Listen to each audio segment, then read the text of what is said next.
3, 2, 1.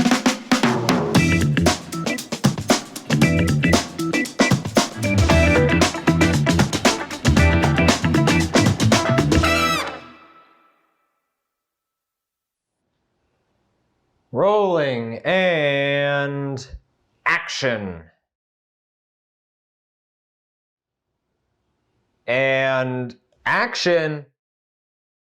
Caroline, where are you? We're rolling. Sorry about that. I was practicing a squat hold. I've been working out my legs with a ton of squats and lunges. I've really been working on building up my strength and balance. Welcome back to Season 1 of Ready, Sweat, Go.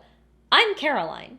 Today's episode is going to be centered around 3 ways to move: squats, lunges, and hinging.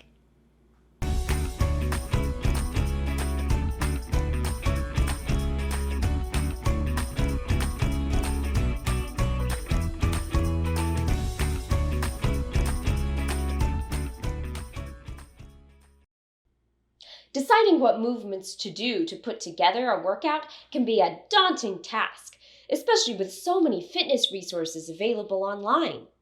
With a wide range of exercises available, from running to powerlifting to bodybuilding, it can be challenging to know where to begin. When deciding what to include in your workout routine, it's important to know the 7 fundamental movements that your body is naturally built to perform. These are a hinge, a lunge, a squat, pulling, pushing, rotating, and gait, or in simpler terms, walking. Through using these movements, beginners can develop a balanced workout routine to achieve their fitness goals. These 7 different movements will be discussed and learned over the course of this season. In just a little bit, you will head to Coach Chloe's Corner, where she will teach you the first 3 of the 7 movements: lunge, hinge, and squat. After you learn these movements, Game On with Jaquan will challenge you to see if you can think of all the ways you can use these movements every day, even if you're not doing a structured workout. But first, we will go to A Healthier Me with B, where she will talk about the importance of listening to your body. Wait, listening to your body? Is that the line? Like this? Hello? Let's head over to B and see if she can help us out.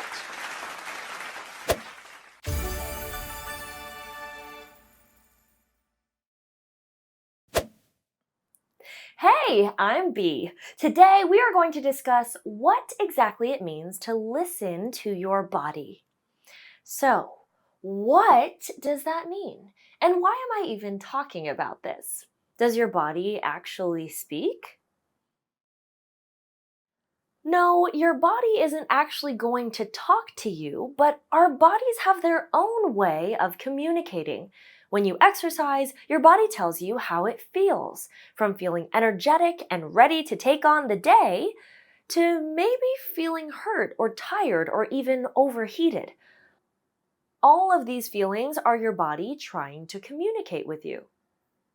Do you ever feel frustrated if you're trying to tell someone something but they just aren't listening? Think about how your body must feel if it is trying to communicate with you and you aren't listening. Listening to your body while working out is really important because it helps you avoid injury, prevent burnout, and make progress towards your fitness goals.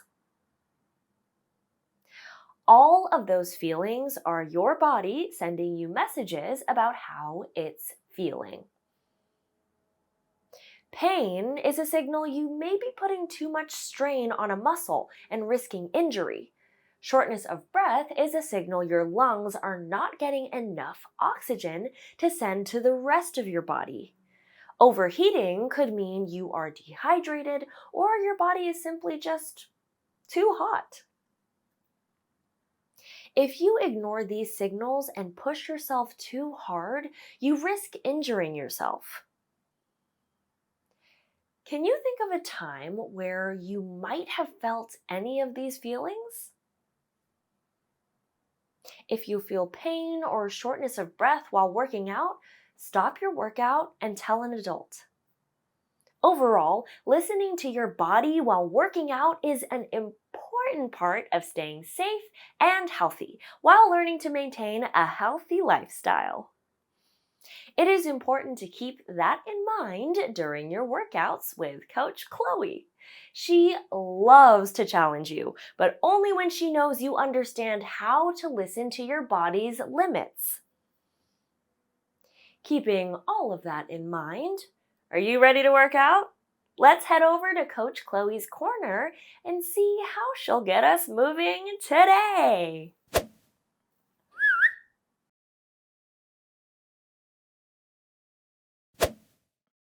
Hey, welcome back to my corner. I'm Coach Chloe, and today you are going to learn 3 different but very important ways to move your body.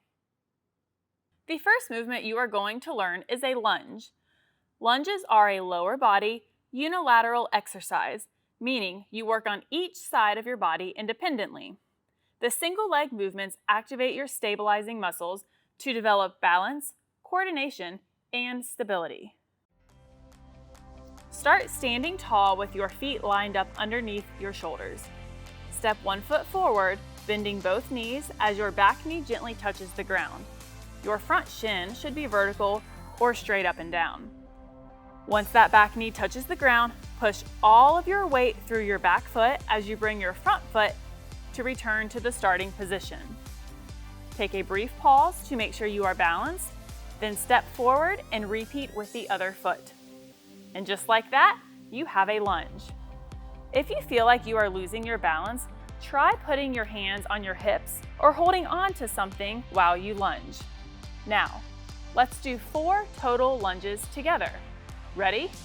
Go!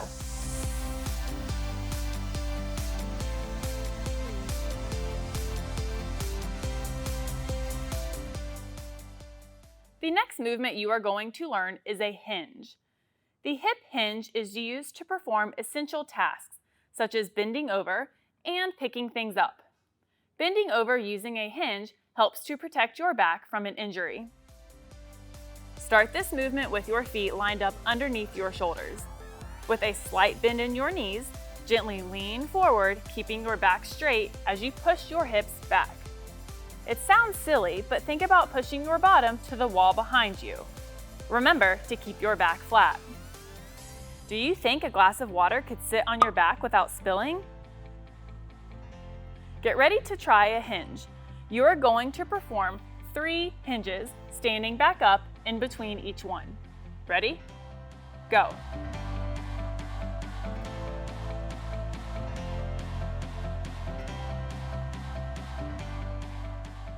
Finally, you are going to learn how to squat. With a squat, it is very important that you pay attention to your form. This can be a tough movement for your knees if your body isn't aligned properly. Squats help strengthen your lower body as well as increase flexibility. First, we have to get our feet into the correct position. To do this, start with your feet together. Open your toes while leaving your heels together so your feet make the shape of a slice of pie. From here, leave your toes in place and shift your heels out. Let's do this one more time. Toes, and then heels. Perfect. By doing this, your feet should finish underneath your shoulders. Lastly, leave your heels where they are and open your toes just a little bit more. This is where you want your feet positioned when you squat. With your feet in the correct position, send your hips back, just like we learned for a hinge. As you hinge, your arms reach up towards the ceiling as your knees bend, allowing you to drop into a squat. As you squat, think about sitting into a chair. Take a look in the bottom of the squat. Your hips should be parallel with your knees. That means they should be in line with one another, not too low nor too high. One last thing while in a squat. Focus on keeping your heels flat on the ground. Whoa, that's a lot to remember. Let's try 5 squats. Ready? Go.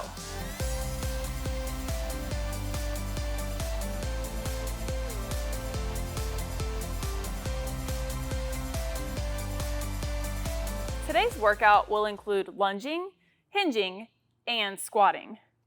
Start by performing 2 repetitions of each movement, and as you continue, your repetitions increase by 2 each round. This means we will start by performing 2 lunges, 2 hinges, and 2 squats. Then, we will move to complete 4 repetitions of each. After 4, we will complete 6, and so on. We're going to continue to increase by 2 for 3 minutes. I will be doing this workout with you, so you can follow along with me. A 3-minute timer will also be on the screen, so you will know when you have completed your workout. All right, are you ready? On my countdown. 3, 2, 1, go.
Nice job. Make sure you grab some water. Now, you are ready to lunge forward and seize the day. Wait, nobody else thinks that's funny? Oh, I guess my sense of humor really hinges on puns. Anyways, Jaquan, over to you.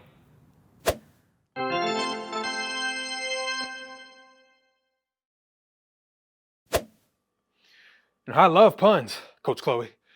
What's up? I'm Jaquan. Wow. Okay, what a workout. I don't know about you. Some of these movements remind me of a lot of different sports I play. Let's start with the hinge. This is a movement you probably do more than you realize. Think of a basketball player preparing for their shot. The athlete hinges as their knees bend before they jump to shoot the ball. Can you picture a football player? They are in a hinge as they are setting up, waiting for the quarterback to snap the ball. This is just a deeper hinge than we just saw with basketball. It's not just hinges that athletes use as they perform. A sprinter is in a lunge as their starting position before they take off running. And the squat. In baseball, a catcher is in the squat position. Can you imagine how tired the catcher's legs must feel after holding that position for the duration of a baseball game? You even use these movements in everyday life as well. Think about every time you sit in a chair. You're using a squat. Or what about when you pick something up from the ground? That's a hinge. Can you think of any more? As you move throughout your day today, I challenge you to see if you recognize any of these movements in your actions. Ah, man, my shoe is untied. If you could hold on 1 second while I tie my shoe. Wait a second. I use a lunge to get down to my shoe. Look at that. Now, while I take care of my shoelace, let's head back on over to Caroline.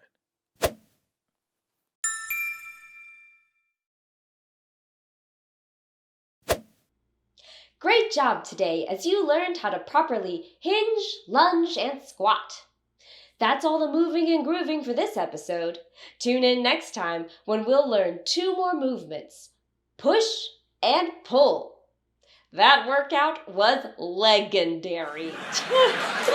See you next time.